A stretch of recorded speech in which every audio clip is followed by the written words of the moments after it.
is too much because then you have to make it even more. Thank you so much, everybody, for coming out. I'm so excited I get to introduce Edgar this afternoon. So, Edgar Kunz is the author of 2 poetry collections, Fixer from Ecco this year, which is a New York Times Editor's Choice book, and Tap Out, also from Ecco in 2019, which the Washington Post said was a gritty, insightful debut. He's been a National Endowment for the Arts Fellow, MacDowell Fellow, and a Wallace Stegner Fellow at Stanford.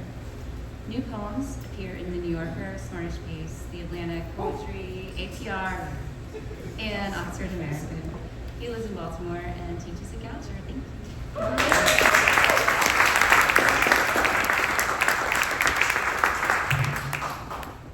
Hi, how are you?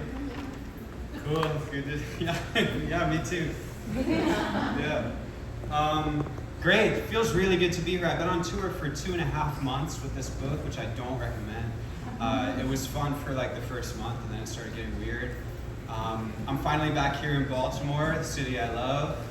Back here at Bird in Hand, the coffee shop that I also love. And I get to open for my main guy, Anders, which is really exciting, man. You know, we only got to link up a handful of times this tour, so it feels special that one of them's here. You know? Yeah. Thanks to Steph, thanks to Bird in Hand, thanks to, what is the name of the series? Hot L, the Hot L Poetry Series. Yeah, I'm gonna read a bunch of poems that I don't usually read. I'll read a handful, maybe 5 or something. This book contains a lot of strange jobs. This is my book. It came out in August. And it contains a lot of strange jobs that I've done. One of them was, I was a gas station hand model. For MAPCO gas stations, and I was living in Nashville, Tennessee. And I got discovered, you know what I mean? They found me on the street and they said, we've got a job for you. It's called Model. In a button-up and jeans, I pretend to pump unleaded into a rented Civic. In a pea coat and slacks, I pretend to pump premium into a rented Benz. Inside, I stock the already stocked shelves, Sun Chips and Snickers, jumbo packs of bottled water, Powerade, Coke. I wear a XXL polo with the excess safety pinned behind me. Jason stitched in thick gold thread above my pocket. I smile. I laugh without sound. When this is over, I will be paid in gas station gift cards I'll use to fill up the car I borrowed to get here. Meanwhile, customers come and go. Quarter milk, quarter tank, pack of smokes. Now and then we have to ask the actual Jason to please stay out of the shop.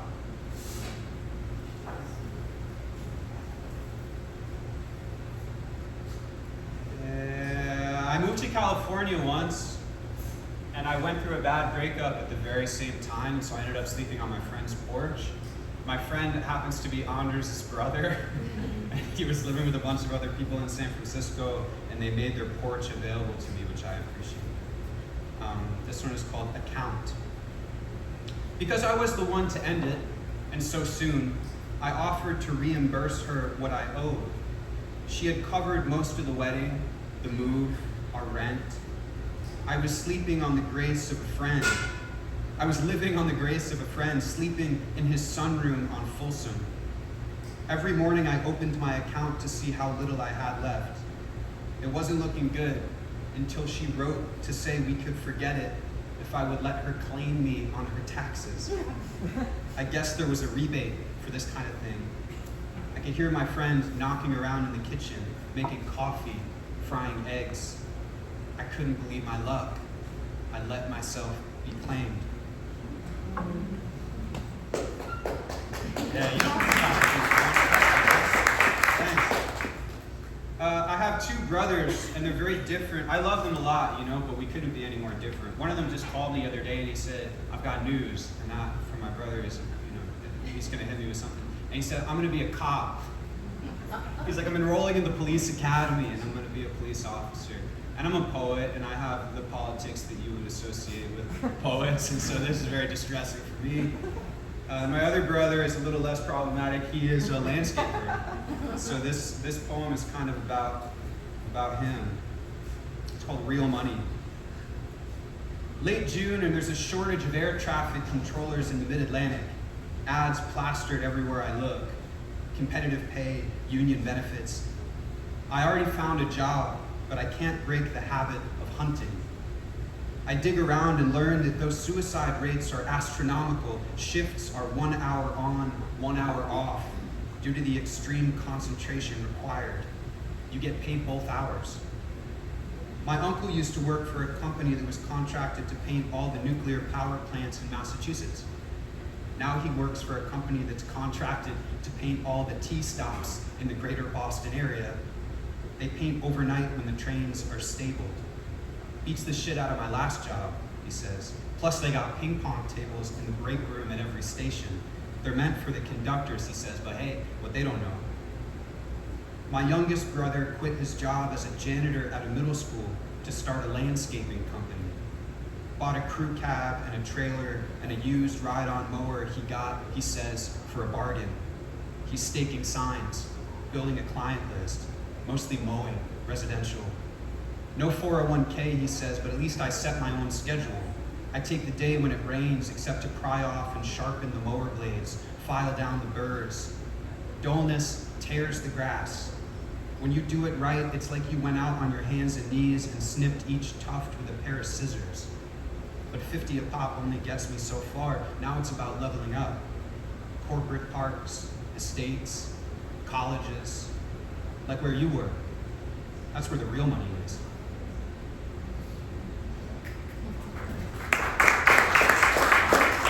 I know, have we established we're clapping in the middle or not? It's all right, you can hold on to the applause. I appreciate you. I'm gonna read this poem, one, because it's one of my favorite poems in the book, and I don't read it very often, but also Anders makes an appearance in it. It's called Good Deal. And it's about riding the Northeast Regional from Baltimore to Brattleboro, Vermont. Good deal. Fast light on my hands as I peel the sticker from an apple on the train. Viruses I read are colorless, though lab techs will blast one with atoms so we can see its edges. We slow around a bend, then gather new speed. My lender calls to ask if I feel good. I set my screen to black and white to make the living world more vivid. He says to hang tight. He assures me we can go lower. In Springfield, we swap the electric engine for diesel and drag a small dark cloud across the Berkshires. A stash of apples in my bag, galas, an empire. We blow through an empty station in a mechanical wind.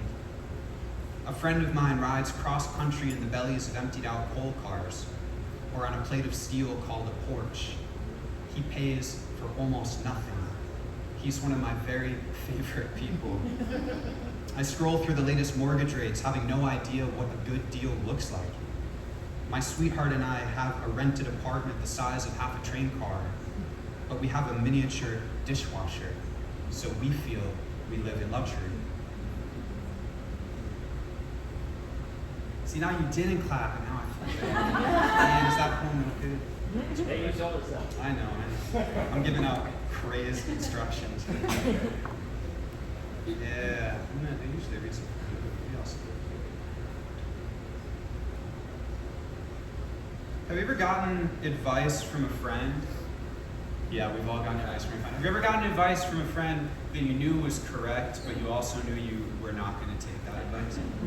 This is a poem about a friend of mine who gave me advice that I'm not going to take, and it is called Therapy. Early snow. Garbage trucks in the alley pushing slush around, chewing. Gnawed by 100 minor obligations, I draw a bath, then sit on the toilet fully clothed. I want a therapist, I said to Meg, smarter than me. You charm them, she said. You need a man, someone the age your dad would be now. How old would you be now? I do the math and come up with a number so low, I check again.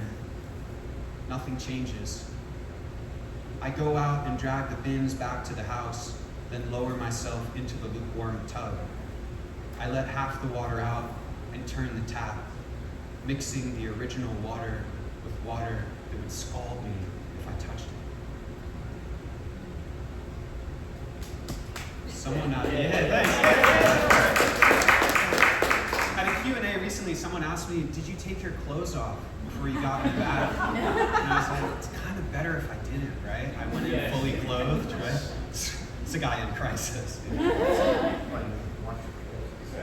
Yeah, I'll read this one more. That feels good. Yeah.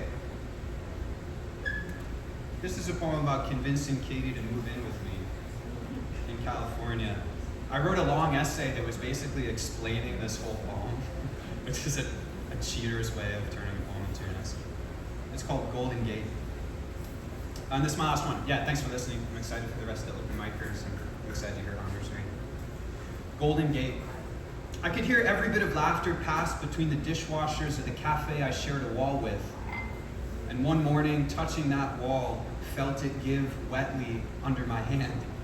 I called my landlord, knowing the apartment above me was vacant, a space I gambled larger than the one I had, where every piece of furniture touched. He surprised me by saying yes, I could stay there during repairs. I made my calculations.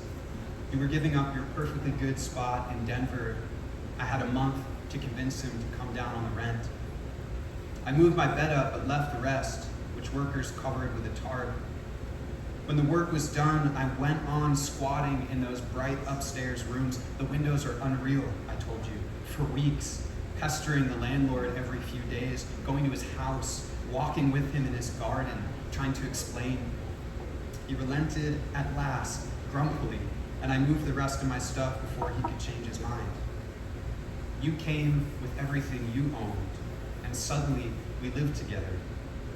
That first morning you noticed a red access ladder I had missed outside the kitchen window when we climbed first.